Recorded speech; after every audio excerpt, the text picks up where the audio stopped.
Hey guys, tonight we sail into icy winds, dock under the rough canvas of a Viking longship, and sit shoulder to shoulder with wool-clad warriors gnawing on something tough, salty, and suspiciously fish-shaped. You wrinkle your nose. It smells like the ocean, a campfire, and, honestly, a bit like wet socks.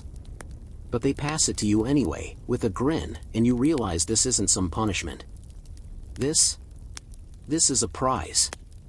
This is dried fish, and these men would go to hell and back for it. You're bundled in furs, your breath visible in the frigid air, and everything creaks and groans, the ship, your bones, even the salty snack in your hand. You're bobbing along the coast of what will someday be Norway, though no one's calling it that yet. The sea mist clings to your hair, and the cold slips in through every seam. A hot meal? Not a chance. But dried fish? Oh, it never fails. You probably won't survive this trip. Viking sea voyages are notoriously sketchy, but you'll do it with a full belly and a little fish stuck in your teeth. So, before you get comfortable, take a moment to like the video and subscribe, but only if you genuinely enjoy what I do here.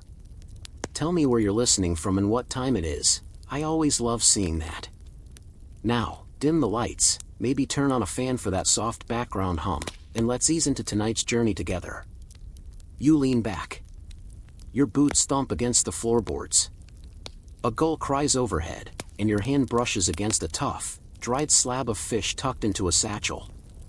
And suddenly, you're one of them. The North is cruel. Not mean, not rude, cruel, in that way nature sometimes is.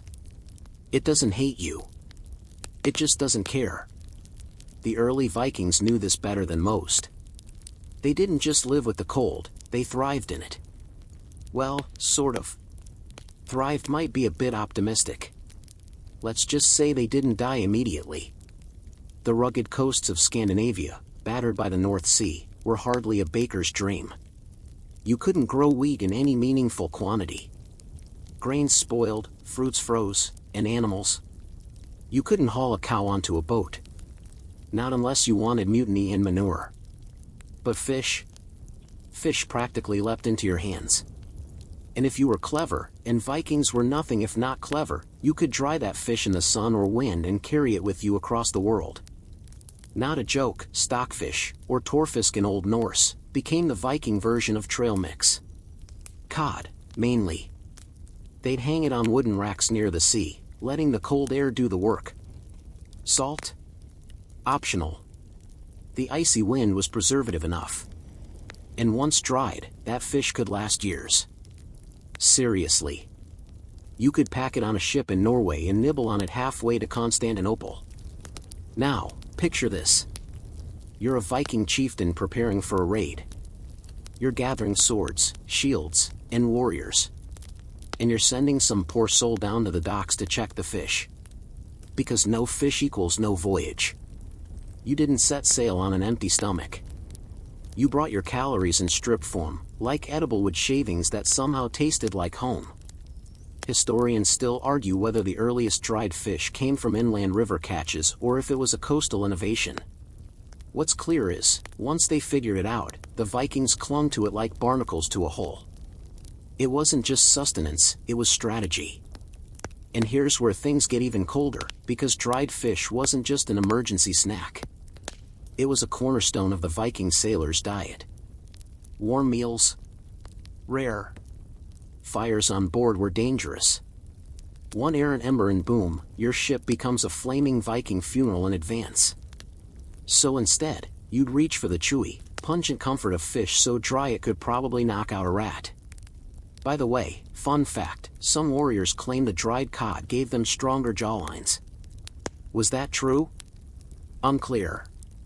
But imagine 20 men all gnawing on fish bark while trying to look intimidating.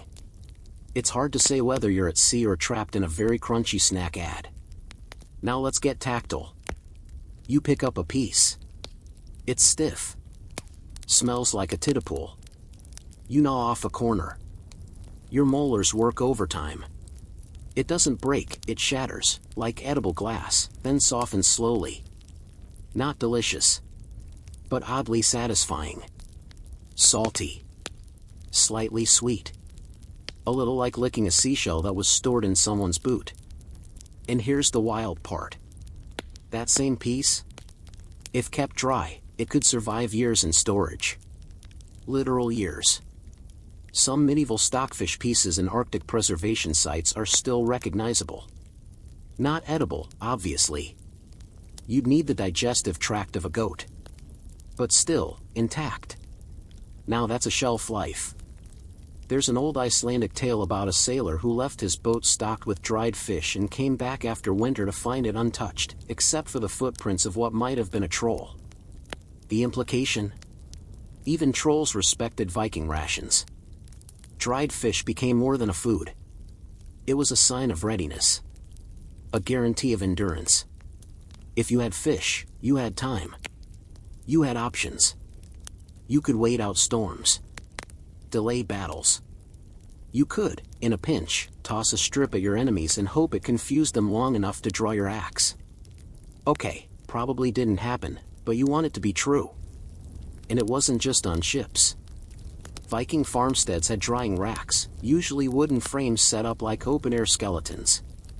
The whole village would smell like low tide for weeks, but that was the perfume of survival. People walked by and nodded like, ah, yes. This winter, we chew. There's even evidence that young Viking kids were given dried fish as teething tools. Imagine that. Your first snack and your first toy. Multi-purpose parenting at its finest. Sure beats a plastic rattle. Now, you might be thinking, why not cook it? Rehydrate it, maybe? Stew it with herbs? And sure, sometimes they did. But out at sea, when your boat's rocking and your fingers are numb, you don't make soup. You grab what's easy. What's reliable. What's guaranteed not to poison you if left in a sack for 6 months. And that's the genius of dried fish. It didn't just fit the Viking world. It defined it. The cold made it possible. The sea made it plentiful. The culture made it sacred. It was food, currency, even diplomacy. A chieftain once ended a village dispute by offering up his prized fish stash. And that, my friends, is Viking-level conflict resolution. And let's not ignore the less glorious part, the breath. You've never smelled anything until you've been in a tightly packed longship with 30 men, none of whom have brushed their teeth in a decade, all working through a snack that tastes like old rope. It's enough to make a monk swear. And apparently, a few did. Still, no one dared complain. Dried fish wasn't optional. It was the one thing standing between you and death by starvation on a freezing, godforsaken wave-tossed expedition. And when your options are nibble old cod or collapse from hunger, guess what? You start loving old cod real fast. So you sit there, back against a barrel, fish between your teeth, and suddenly the icy wind doesn't feel so harsh. The creaking of the mast fades into rhythm. The sea feels less like an enemy and more like an ancient friend. Because with every bite, you're not just eating. You're remembering. You're part of a story. The same one your father told. The same one your child will inherit. The fish links you, not just to the voyage, but to the world you came from. The land you left behind. And the hope that you'll return. The sea has swallowed the sun. The sky bruises into night, and your longship rocks gently beneath a thick blanket of stars. Around you, the crew shifts and murmurs, wrapping cloaks tighter, checking gear, gnawing quietly. And if you peek into their sea-chilled satchels, what do you see? Not bread. Not berries. Just that same tough, reliable prize from earlier. Dried fish. Welcome to the Viking pantry. You reach down and brush aside a wooden lid. Inside the crate, rows of stiff, pale slabs stacked like scrolls in a library. The smell hits you before the sight, sharp, clean, and unmistakably oceanic. Cod, mostly. Maybe a little haddock if you're lucky. Nothing soft. Nothing that squishes. Everything dry, dense, and shockingly durable. This isn't a pantry in the way you'd expect. There's no menu, no spices, no kitchen tucked into the stern with a cheery chef. Viking longships were lean and mean, built for speed, not snacks. Your meals had to fit between oars, under benches, and inside barrels already fighting for space with ropes, weapons, and occasionally your friend Olaf who passed out hugging a goatskin of mead. So, what was in a Viking sailor's stash? Here's the short list: dried fish, flatbread, also dried, some dried peas, maybe cheese hardened to the consistency of chalk, dried meat if you were a chieftain, and that's about it. Not exactly a cruise buffet. But calories were king, and every bite you packed had to survive frost, salt spray, and the occasional mid-battle squish. Mainstream history books will tell you about Viking axes and epic battles, but they often skip over the real daily hero, logistical survival. You don't conquer half of Europe on charisma alone. You need a supply chain. You need something that won't mold, freeze, or turn into a petri dish 3 days into the voyage. And that's why dried fish wasn't just part of the Viking diet, it was the foundation. A properly dried cod could outlast your expedition, your sword, and possibly your sense of humor. If your beard fell off from frostbite, that fish would still be edible. Now, let's get practical. How much dried fish did a Viking sailor eat in a day? Estimates vary, but scholars often peg it at a pound or more, and that's not counting anything shared or bartered. One fringe theory even claims that captains rationed fish not by hunger, but by rolling speed: pull faster, get extra cod. It's probably apocryphal, but imagine the chaos. Row, Bjorn, row. Or no dinner. This diet worked because it was predictable. Unlike hunting or fishing on the go, dried fish was always ready. No traps. No spears. No waiting.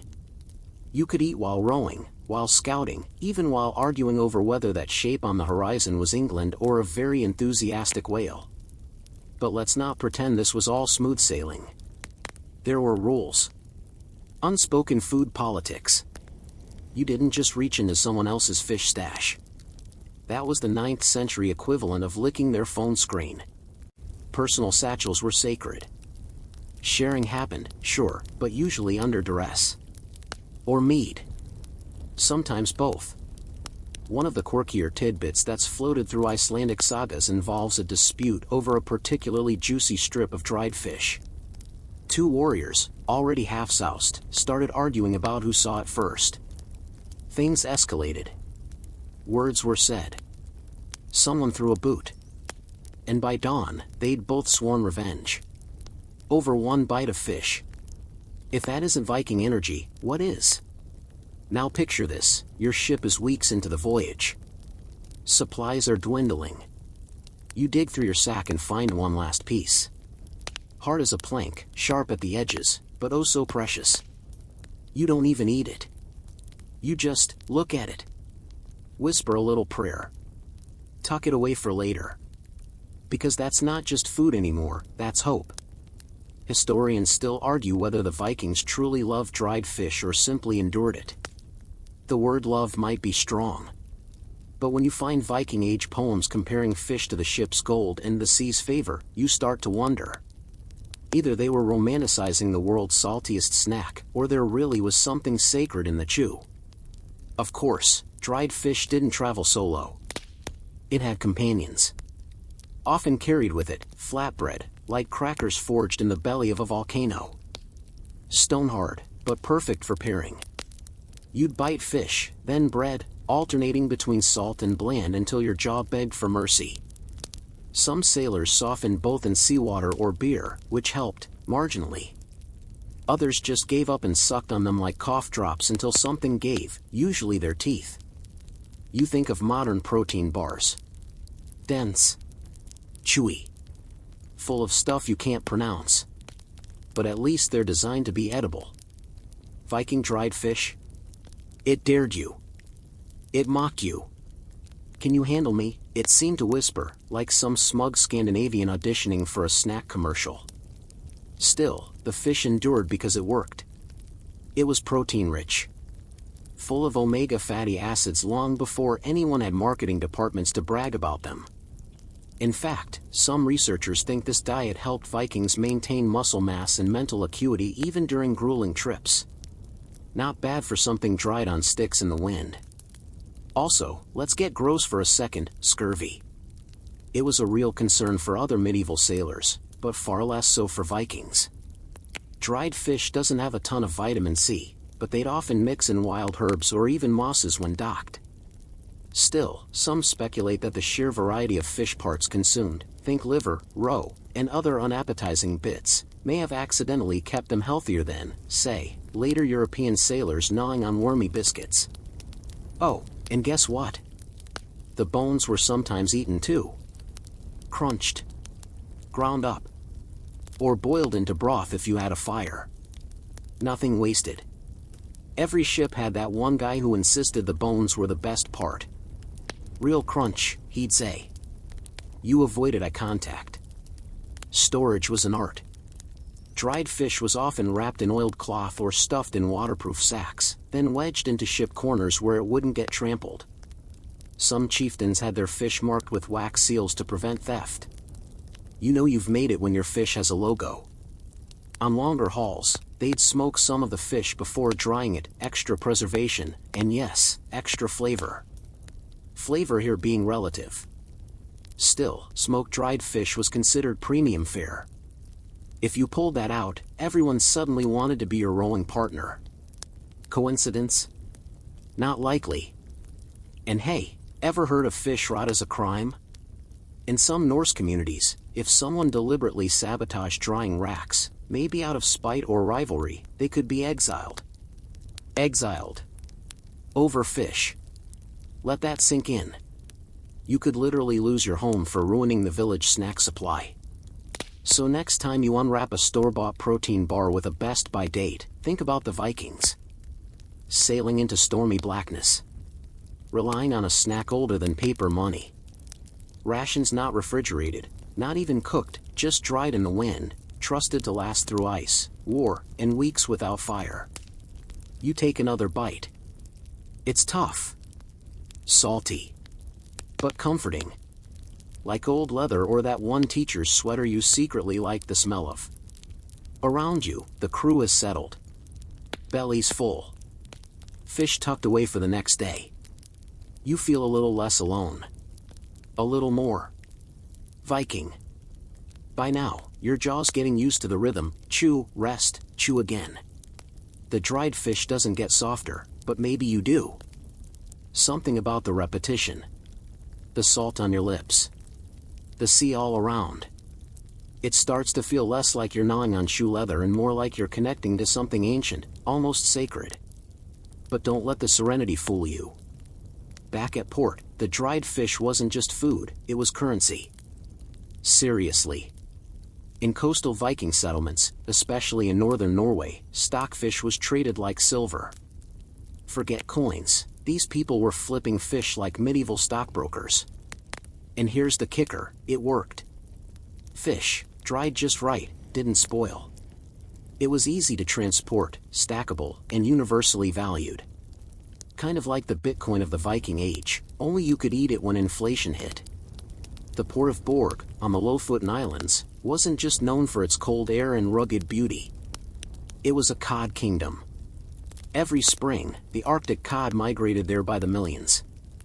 The people took full advantage, hauling in nets so heavy they could sink a lesser boat. And then? They dried the haul on enormous wooden racks, gel, strung across the rocky cliffs like skeletons of forgotten beasts. You walk through one now. The frames tower over you, and the hanging fish sway in the wind like eerie wind chimes. Gulls scream above, trying to nab a bit. The smell is intense, pungent, oily, ancient. But to the locals, it's the smell of wealth. Historians still argue whether stockfish drove early Viking expansion or if it merely supported it. But one thing's clear, without it, those long voyages might never have been possible. You don't raid monasteries for fun on an empty stomach. You do it when you've got enough calories to burn, and some extra cod to trade when you get there. And traded they did. Viking merchants brought stockfish south to the Carolingian Empire, east to Novgorod, even west to Ireland and beyond. It wasn't just a local staple. It was international cargo. One merchant's log listed 10 arms lengths of dried cod traded for a single silver brooch. Another spoke of fish being used to pay for ship repairs, bribes, and even ransoms. Yes, ransoms. Give us back our chieftain and we'll throw in the good batch, caught in February. But not all fish was equal. Quality mattered. The best stockfish was white, stiff, and crackled when bent. Fish that turned yellow or moldy? Worthless. Or worse, mocked. One poem describes a trader returning home with fish so foul it insulted the wind. That's an actual Viking burn. There's even a quirky tidbit about a Viking woman in Tromsø who reportedly left her husband, not for infidelity or poor farming, but because he dried his fish too close to the outhouse. The smell shamed the gods, she allegedly wrote. We don't know her name, but let's be honest, legend. The economic role of dried fish reshaped entire villages. Fishing became more than survival, it was commerce. Men competed for the best drying racks, guarded their spots like dragons. Young boys apprenticed with master fish dryers, learning how to split the cod perfectly, where to hang it for the right wind exposure, when to move it before the damp crept in. A well-tended rack could mean a season of wealth. A poorly dried batch? Disaster. That's why every Viking port had fish inspectors, seriously. Guys with the thankless job of sniffing, poking, and occasionally tasting suspect cod to ensure no one cut corners. This one's chewy in a bad way, they might grunt. Rejected fish didn't just go to waste, it was burned or fed to pigs. Sometimes both. And just imagine the barter games. A merchant pulls up with oars creaking, lays out his wares, amber, cloth, maybe a few stolen trinkets. But your clan has one thing he wants, fish. Not just any fish. Fish you dried yourself. Wind baked on your family's rack. And suddenly, that bar of soapstone in his hand? Looks like a fair trade. You might even catch a festival on a good day. Picture the harbor alive with voices, songs, and the sharp clack of fish being snapped in half to prove dryness. Kids chase each other between barrels. Dogs loiter under drying racks hoping for scraps. Traders argue over this year's catch like it's fine wine. By twilight, the taverns are full. Someone pulls out a lute. A sailor brags that his cod once fed a Jarl's war band. Another claims his fish is blessed by Njord himself. No one believes him, but they all ask for a bite. In this world, fish equals power. The more you had, the more options you owned. You could feed your people. Bribe your enemies. Trade for swords or sails. In some communities, dowries were measured in part by the family's fish reserves. Yes, she's beautiful, but did you see how full their racks were last spring?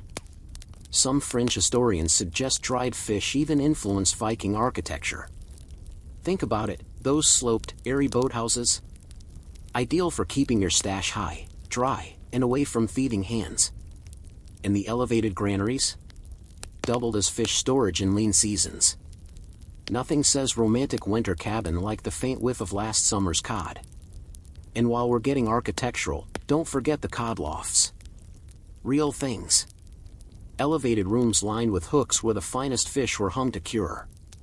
Protected from animals, rain, and the occasional jealous neighbor. A well-stocked loft was a sign you'd made it. Some even carved fish motifs into the door frames, think Viking flex, but fish-shaped. By the way, the Norse word fe meant both wealth and livestock, a nice overlap when your wealth walks, swims, or hangs in the wind. You weren't just feeding your crew. You were stocking your status. Literally. And not just with fish. Dried shark, whale strips, and even fermented skate made appearances in the Viking seafood portfolio. But cod remained king. Reliable. Portable. Endlessly dryable. It became the default, the salty standard by which all else was judged. You can almost hear the crackle as one slab snaps cleanly across the knee of a trader counting coins. The smell lingers in his beard. His hands are oiled with sea brine and fish fat. But he smiles. Because that smell? It means he has options. Security. A full season's worth of bargaining power hanging from the rafters. You lean back against a barrel, still chewing. the ship sways. The stars shimmer. And somewhere in the dark, another boat glides by, smaller, slower, but packed with something far more valuable than steel or gold. Fish. Always fish. So now you're waist deep in the fish economy, trading, chewing, sniffing to test for quality like some Norse sommelier. But let's rewind the scroll a bit. You're sitting there with this impossibly stiff, sun-bleached cod slab in your hands, and maybe you're wondering, how does this even happen? How do you take a creature flopping around in the Arctic Sea and turn it into a durable snack that could outlive your ship? Welcome to the meticulous art, and borderline obsession, of Viking fish preservation. First, the catch. Picture the early spring air slicing across your cheeks, sharp and cold, while your boat bobs just off the craggy coastline of northern Norway. This is the spawning migration of the Arctic cod, and it is the Viking equivalent of Black Friday. Nets are flung, spears are sharpened, hands blister from pulling in ropes soaked with icy seawater. But spirits run high. Because this isn't just food, it's potential. Power. Winter insurance. Once the fish is landed, the real process begins. You don't eat it. Not yet. You prepare it for immortality. First step, decapitation and gutting. You slice the fish open, clean it thoroughly, and split it along the spine, but not all the way through, sort of like opening a book without tearing the binding. Then comes the drying. But here's the twist, no salt. That's right. Most cultures used salt to preserve meat. Vikings? Too far north, not enough salt. Instead, they turned to their most abundant allies, wind and cold. Historians still argue whether this technique was born out of necessity or ingenuity. Maybe it was desperation. Maybe someone left a fish hanging and came back weeks later to find it shockingly edible. However it became an institution. The process was slow, almost ritualistic. You'd hang the fish on tall wooden frames called gel, exposing them to dry winter air. No fire. No heat. Just time. Weeks passed. The sun hovered low in the sky. The wind howled off the fjords, drawing out every drop of moisture. The temperature stayed cold enough to keep rot at bay, but not so cold that the fish froze solid. You'd check them daily, brushing off ice crystals and shooing away crows. It was more babysitting than cooking. And when the fish was just right, lightweight, pale, stiff as a board, it became stockfish. Dried not just to the bone but through the bone. If you dropped one, it could shatter. If you threw one, it could dent a helmet. And if you cooked one properly, it softened into a savory, salty meal that somehow still tasted like triumphant seawater. By the way, the word stockfish doesn't come from stock like inventory, it comes from stick, because the fish was dried hanging like a stick. Which makes sense when you're holding one and accidentally poking your shipmate in the ribs. Again. The quirkier side of this process? Viking fish weren't just dried on racks. In some cases, especially when caught far from home, fish were hung from trees or even makeshift gallows built on the beach. Imagine arriving in a quiet cove only to find dozens of headless fish swaying from skeletal frames. It either looked like a feast in progress or a very confusing warning sign. You, meanwhile, are in charge of quality control. You knock two fish together. They make a satisfying clack, not too brittle, not too rubbery. That's the sound of done. In this moment, you're not just a sailor. You're a craftsman. A preservationist. A Viking with a very weird but effective culinary skill set. Fringe theories suggest that some Norse clans had secret drying techniques, passed down through families like heirlooms. The angle of the fish, the choice of drying day, even the type of wood used in the racks might have mattered. It's speculative, but when your livelihood depends on whether your fish can survive a sea voyage, you take no chances. Once dried, the fish was packed carefully, either in bundles tied with rope or jammed into wooden barrels. Some Vikings added moss or dried grass between layers to keep them from rubbing and crumbling. It wasn't fancy, but it worked. And let's talk about travel. You can't just toss dried fish onto a boat like firewood. No, it had to be stored strategically. Heavier, sturdier fish went at the bottom of the hold. Lighter bundles were wedged near the top for easier access. Everyone guarded their stash, because once you were at sea, resupply was a myth. It was what you had, or nothing. You might pause here and ask, what did they do with the fish heads? Great question. Sometimes fed to dogs. Sometimes traded for bait. But in certain areas, especially in parts of Iceland, the heads were boiled into stew or even fermented. Think of it as Viking nose-to-tail dining. Waste not, want not. The tongue, in particular, was considered a delicacy for children. Eat your fish tongues, little Egil, or no rune lessons. The preservation culture ran deep. And not just with fish. Vikings dried everything, meat, berries, herbs.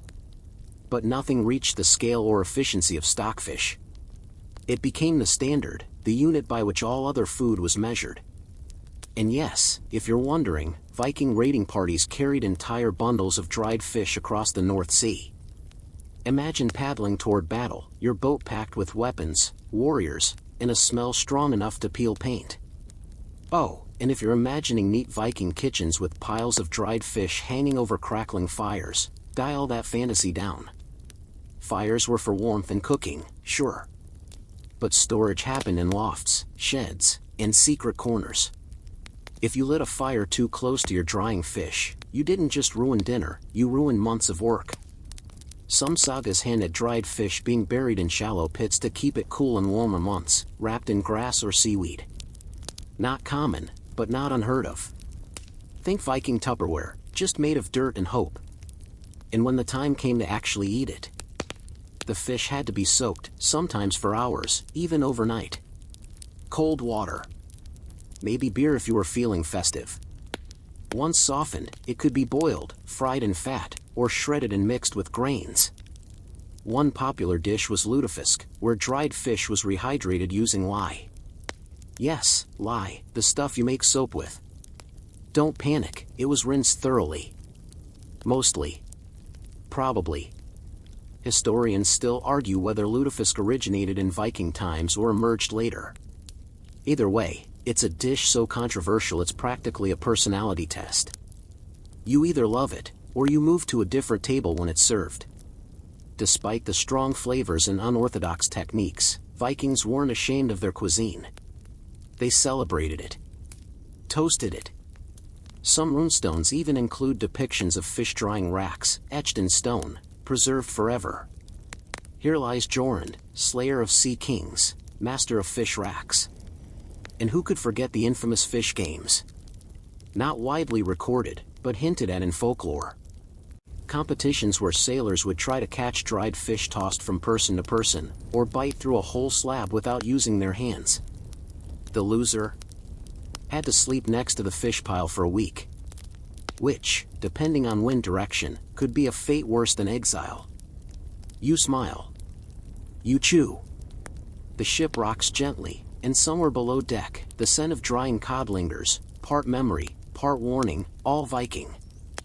You're getting used to it now, the dryness, the salt, the slow reward that comes from chewing something your ancestors would have called dinner, money, and weapon all in one.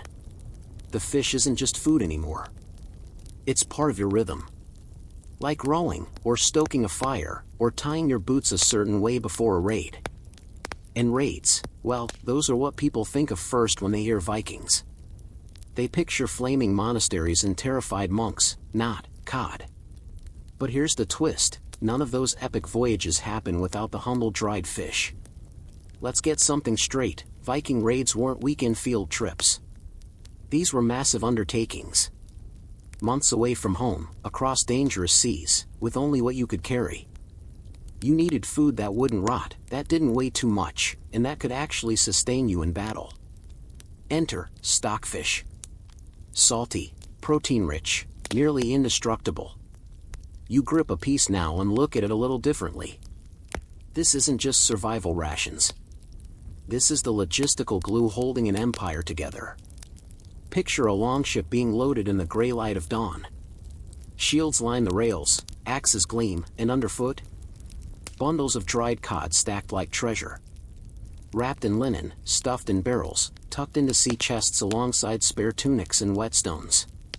Everyone gets their own stash. It's personal responsibility. You don't share your fish unless you're best friends, or about to die. The chieftain, meanwhile, has a premium stash. Hand-dried winter cod, hung in the family loft with winds from the North Shore. You don't touch that fish unless you're invited. Or suicidal. Out at sea, the rhythm is brutal. Row, bail, sail, steer. Sometimes all four at once. Days blur. The sun bakes your face and freezes your fingers depending on the hour. But you've got your fish. And when the wind is calm and the rowing pauses, the sound of chewing echoes across the deck, quiet, repetitive, oddly comforting. Think about it, there's no cooking fire on a longship. Too dangerous. Too smoky. So dried fish became the default. Sure, you might catch something fresh if you're lucky. But you don't plan around luck. You plan around fish that doesn't spoil. Viking dietitians, yes, that's a thing, estimate that a fully loaded longship might carry up to 300 kilograms of dried fish, depending on the mission. Historians still argue whether Vikings preferred dried fish over other rations like hard bread or dried meat. Some say the salt content made it perfect for retaining hydration during long rows. Others argue that meat was favored when possible, but harder to preserve. Either way, stockfish shows up again and again in saga after saga, the steady, chewy ghost in the background of Viking glory. But here's where it gets fun. Imagine you're part of a raiding party approaching the coast of Northumbria. You haven't seen land in 3 days. Your boots are stiff with salt. But you bite down on a strip of cod and feel something awaken in your gut. Fuel. Protein. A hint of home. You may be a foreigner in this land, but your fish came with you, and it knows what to do. You land. Chaos. Screaming. Steel meets shield. You fight like someone who hasn't eaten soup in weeks, because, well, you haven't. Behind you, someone yells "Watch the boats," and you turn to see a young warrior reaching into his cloak, not for a blade, but for another piece of dried fish. He's chewing as he runs. And somehow, it works. There's even a fringe theory among some scholars that Vikings believed dried fish had spiritual power during raids, that the strength of the sea was locked inside the fish, and eating it before battle would summon Jord's protection. Far-fetched? Maybe. But a 10th century rune poem mentions a fish of air that stiffens courage. If that's not a poetic nickname for stockfish, what is? And it wasn't just on raids. Viking explorers relied on dried fish for everything. Iceland? Colonized on the backs of stockfish. Greenland? Same story. Even the Vinland expeditions, sailing all the way to North America, likely had barrels packed with dried cod. They didn't have Twinkies. They had fish jerky.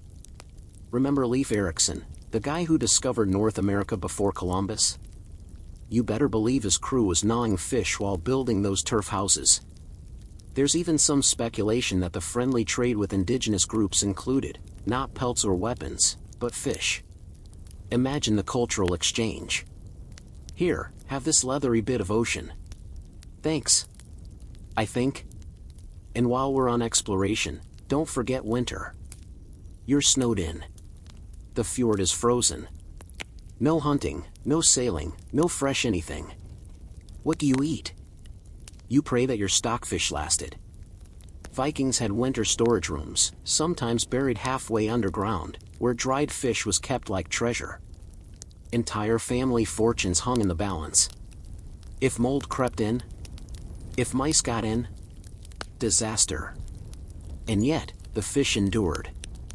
You might find a small shrine in one of these huts, a carved image of a sea serpent, or Njord, or Ran the sea goddess. Offerings were left, not of gold or wine, but of fish flakes. Reverent crumbs. Just in case. In some regions, dried fish was even given as gifts during your feasts, wrapped in cloth with a sprig of pine. May your teeth be strong and your drying racks full. A beautiful sentiment, if slightly chewy. By now, you're wondering, Did the Vikings ever get tired of it?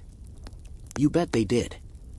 Some sagas mention warriors dreaming of roast lamb while choking down yet another strip of cod.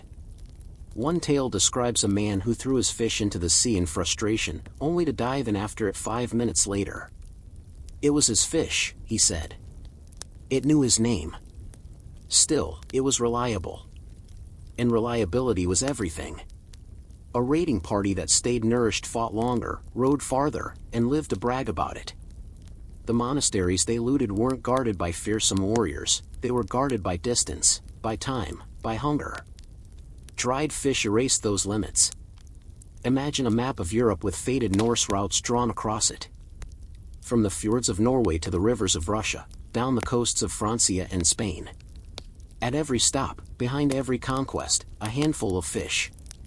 Quiet. Durable. Patient. Waiting to be gnawed. You sit now by a quiet fire, finally on land. Your crew is bruised, tired, victorious. Someone pulls out their final piece of dried cod and breaks it in half. They offer you a bite. You nod, take it, and as the salt hits your tongue, you realize this isn't a snack. It's a tradition. An heirloom passed between warriors.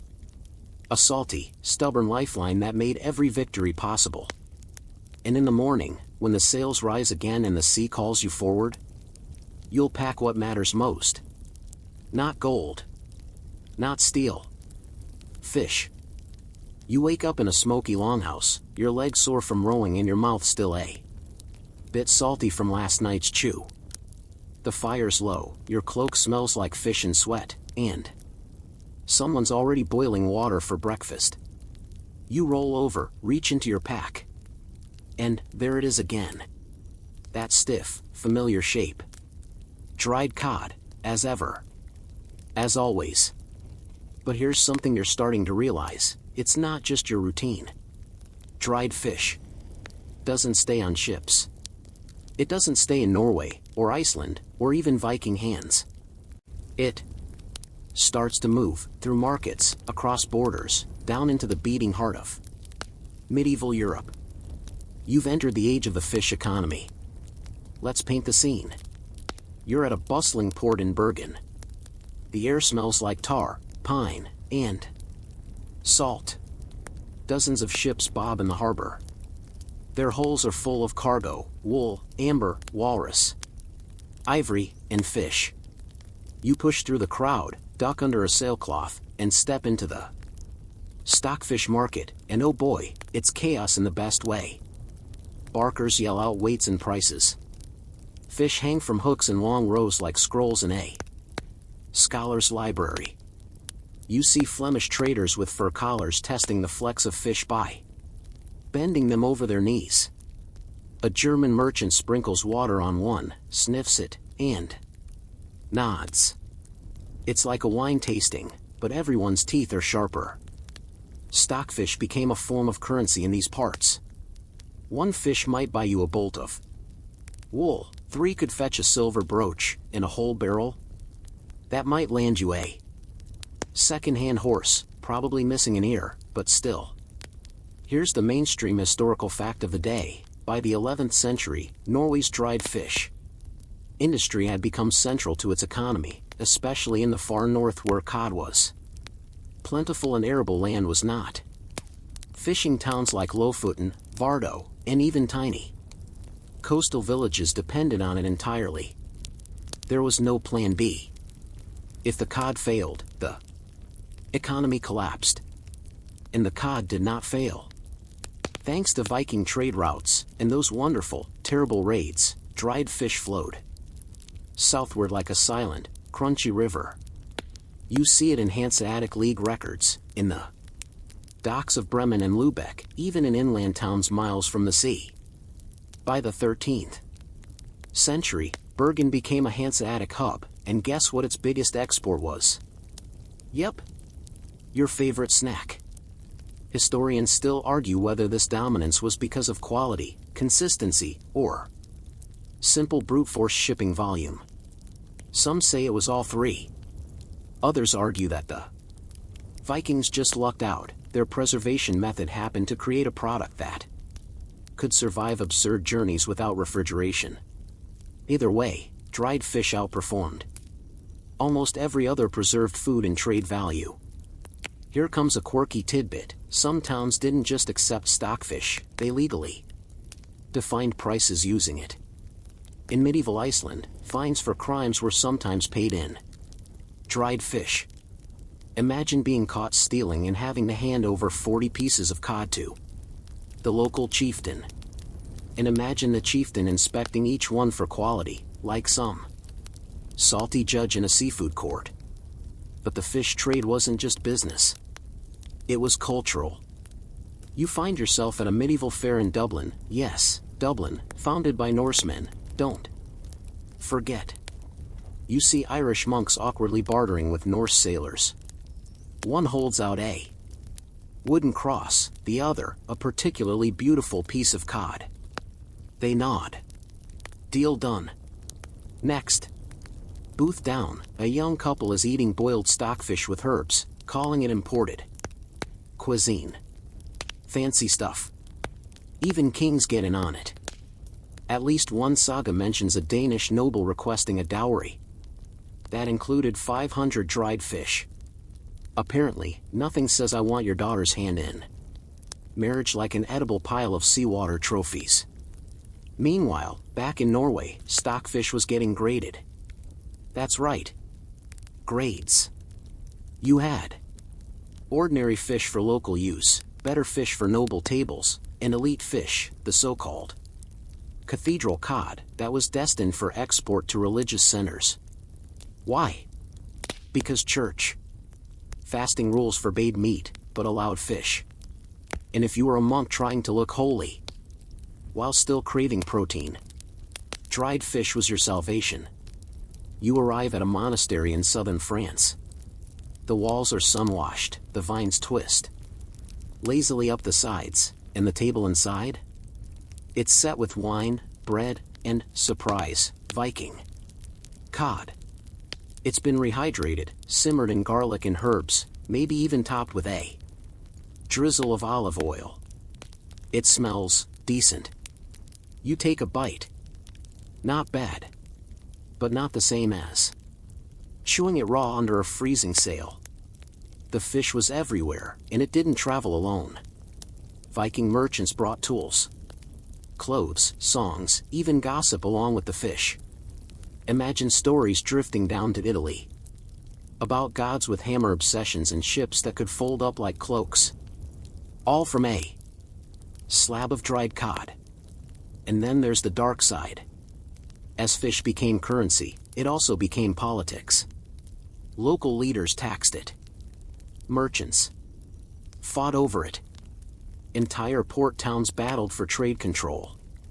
One coastal skirmish in what's now Western Norway was nicknamed the Cod Clash. Not because it was about ish, but because it started when a merchant tried to leave without paying the dock fee for his dried cargo. Things escalated. Axes were involved. By the 14th century, nations were forming policies based on fish flow. Norway used stockfish leverage in treaties. We'll sell you the good stuff, but only if you lower your tariffs. Some trade ships were even painted with fish symbols, like floating advertisements. Cod inside, best in the fjord. You, now traveling farther than most people ever will, watch the fish economy unfold. From a dozen ports, you see women inspecting bundles like prized textiles. You hear fishermen argue over drying days. You see a child crying because someone dropped their snack into the harbor. It's fine, the mother says, fishing it out. It's been in worse places. And here's a theory you hear whispered over ale mugs: some of the first medieval guilds in Europe were inspired by Viking fish cooperatives. Not official ones, not at first.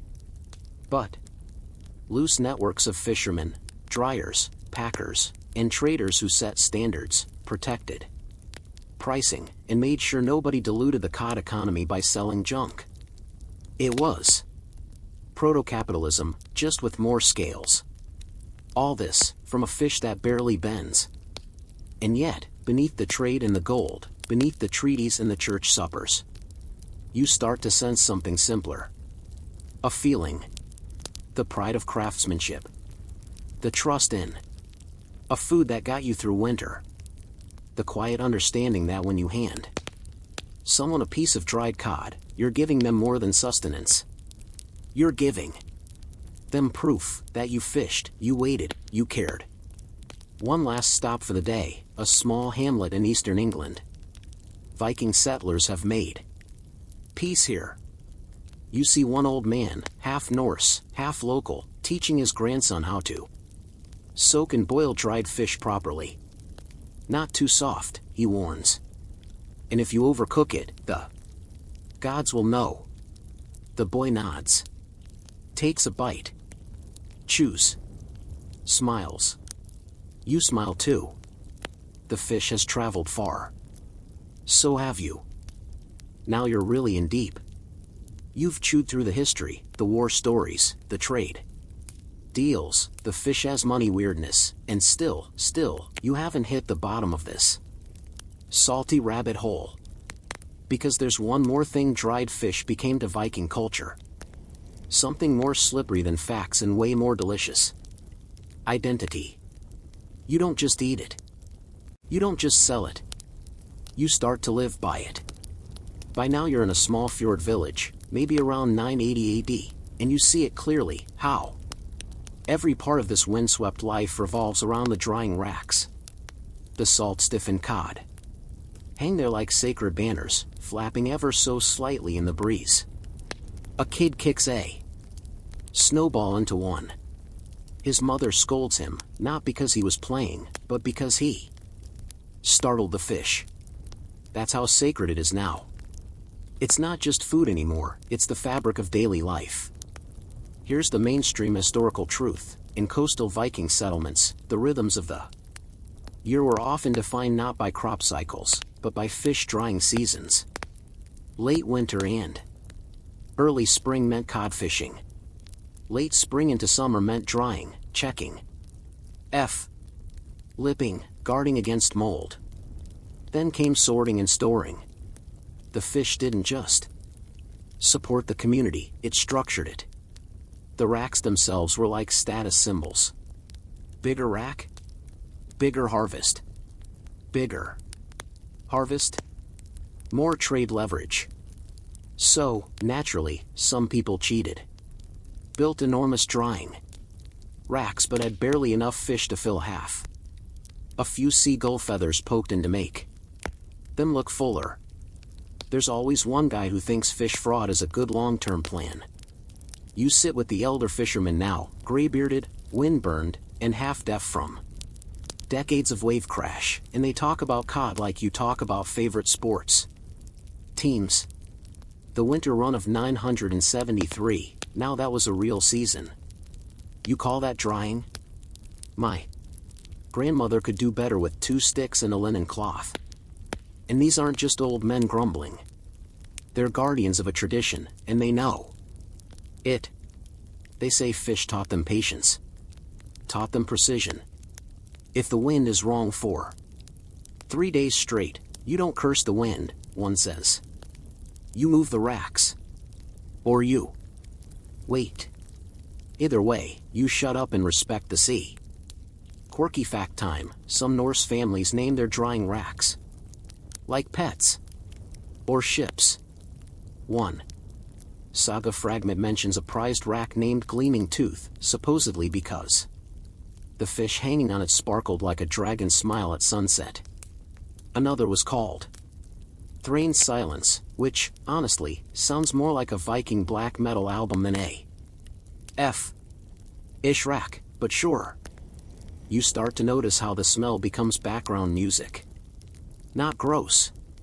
Not even neutral. Familiar. Like wood smoke or wool or wet boots by the door. That dried fish smell is home. And even Viking poetry got in on it. There's an old verse sung during work on the racks, kind of like a Norse sea shanty, but More nasal. Stiff tail, white flake. Wind bless what we make. Let no mold or crow defile this gift from sea to child.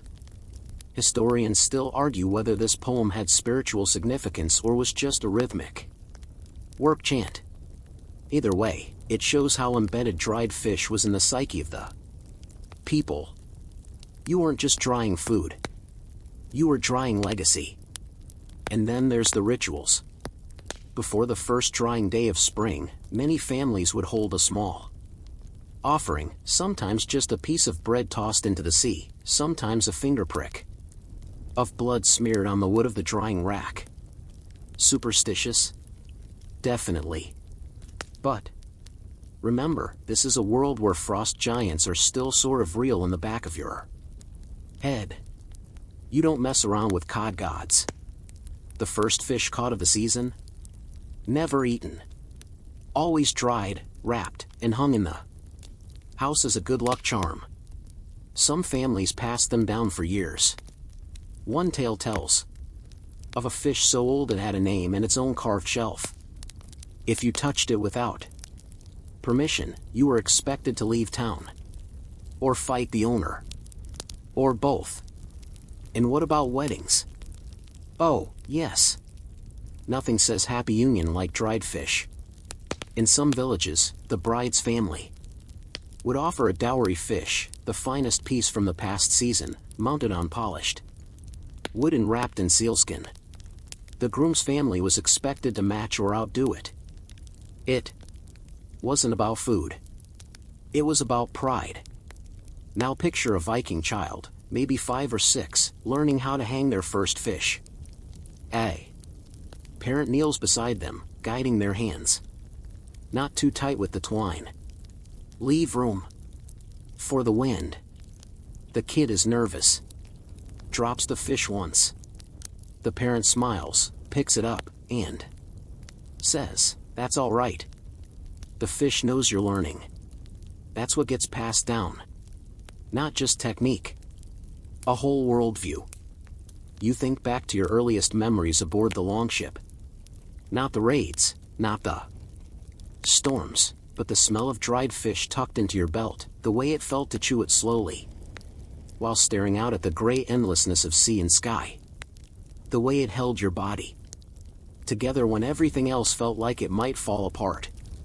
Now you understand why some Viking warriors asked to be buried with dried fish in their graves. Not treasure. Not weapons. Fish. There's a famous grave in northern Norway where archaeologists found a half-eaten piece of cod wrapped in wool, tucked beside the skull of a young man. He was likely a sailor. Maybe a raider. Definitely someone who knew the taste of the sea. Someone who wanted to bring it with him. And here's something whispered by elders in a fishing village you visit, that sometimes, just sometimes, when the wind hits a drying rack the right way, you can hear a voice, soft, almost like a yawn, saying, "Still hanging. Still waiting. Still here." Maybe it's just the breeze. Maybe not. You spend your evening with a group of women preparing fish to dry. They sing, they joke, they share old sayings. One touches a piece of cod on the cheek and says, "May your journey be slow." It's a blessing for the fish, sure, but you get the feeling it's also for each other. Because the fish isn't just dried. It's woven into time. Into family. Into everything. And that's what you chew on now, sitting alone under a low pine, your piece of cod firm between your teeth, the distant sound of wind teasing the drying racks. This isn't dinner. It's your place in the world. You wake to the sound of gulls. Not the harsh, urgent squawking of hungry birds circling a harbor, but a gentler chorus, distant, half lost in the morning fog. The salt air is still. The sea's a flat mirror. Somewhere nearby, wood creaks on rope. A drying rack sighs. You stretch, fingers brushing the familiar stiffness in your pouch. One last piece of dried cod. One last chew. One last story. Because here, at the end of your journey, you've started to see the strange alchemy of it. All, not just how dried fish fed Viking sailors, or how it bought horses, or trickled into French monasteries wrapped in velvet, but how it quietly knit the bones of a culture together. And now we go a step further. Now, we sail with it into myth. Somewhere on the far reaches of the North Atlantic, maybe off the coast of Greenland, or lost in the crags of the Lofoten Islands, you hear it, a whispered tale, one passed between sailors when the fog's too thick and the journey's too long. It's about a man called Eldar Fishbreath. That wasn't his real name, of course, but it's what the sagas call him. He was no chieftain, no berserker. Just a quiet, lanky sailor, with a knack for drying cod so perfect it snapped like glass but chewed like silk. And, supposedly, he never went anywhere without a strip of stockfish tucked in his beard. Sounds ridiculous, but then again, so does a thunder god with a hammer that flies. One story claims Eldar once talked down a berserker mid-rage by calmly handing him a piece of fish and saying, "Try chewing this before you break more furniture." The berserker paused, chewed, and sobbed. Another tale, half song, half prayer, says he survived 3 shipwrecks, 2 winters alone in the Icelandic interior, and 1 accidental duel with a goat, all thanks to a single satchel of dried cod. Historians still argue whether Eldar ever existed or whether he was just a stand-in for every hardened, fish-fed Viking who survived the sea against all odds. But either way, he became a kind of folk hero. Not for fighting, not for sailing, but for enduring. And that's the real myth here, endurance. You think back on what it takes to survive a Viking life. Not brute strength, though that helps. Not fearlessness, because fear is there, curled up beside you in the bow of the ship like a wet dog. No, what you need is something quieter, more stubborn. The kind of strength that chews slowly, that waits for the wind to change, that can live on cold water and stiff cod and still smile at the moon. You've seen it in every port, every hearth, every laugh from someone missing 3 teeth and 1 toe. Dried fish isn't a miracle food. It's a mirror, showing you what you're made of. Which brings us, naturally, to your final quirky fact. In some Norse folktales, dried fish could speak. Not all of them, just special ones. A dried fish left too long on the rack during the summer solstice might wake at midnight, whispering advice or riddles. One tale says a boy asked such a fish what to do about a broken heart, and it answered, "Soak it in salt. Then wait." That fish either meant the cod or the heart, but in either case, the boy lived to be 103. And if that's not Viking wisdom, what is? Even today, if you travel to Norway, real Norway, fjord and snowball Norway, you'll still find stockfish hanging in rows like papery wind chimes. Locals walk past them without a glance. Children pretend not to smell them. Tourists wrinkle their noses. But the elders? They nod. They remember. Because the dried fish that once fed raiders now feeds memory. It's a ghost that never left. You, too, are haunted now. You'll walk into a modern kitchen, smell something vaguely salty, and for a second, you'll hear waves crashing against a longship hull. You'll bite into something chewy and think of Eldar Fishbreath. You'll see a piece of jerky and whisper, "Let no mold or crow defile."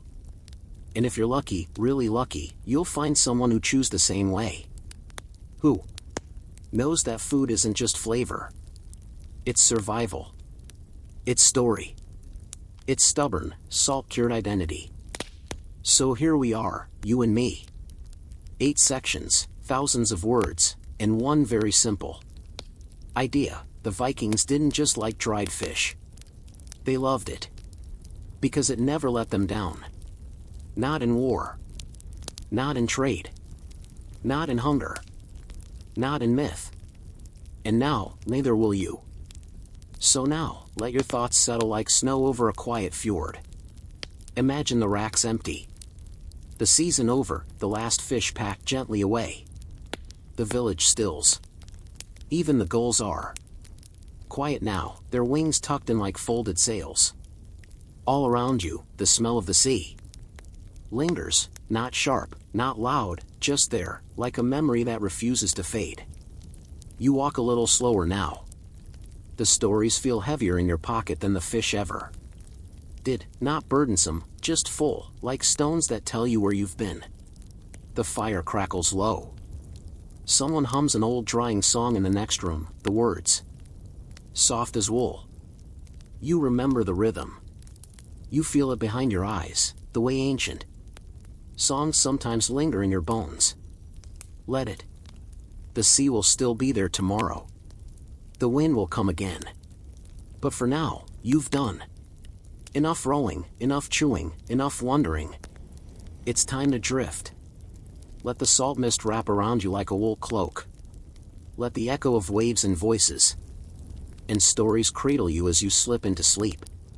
The dried fish waits. And so does the dream.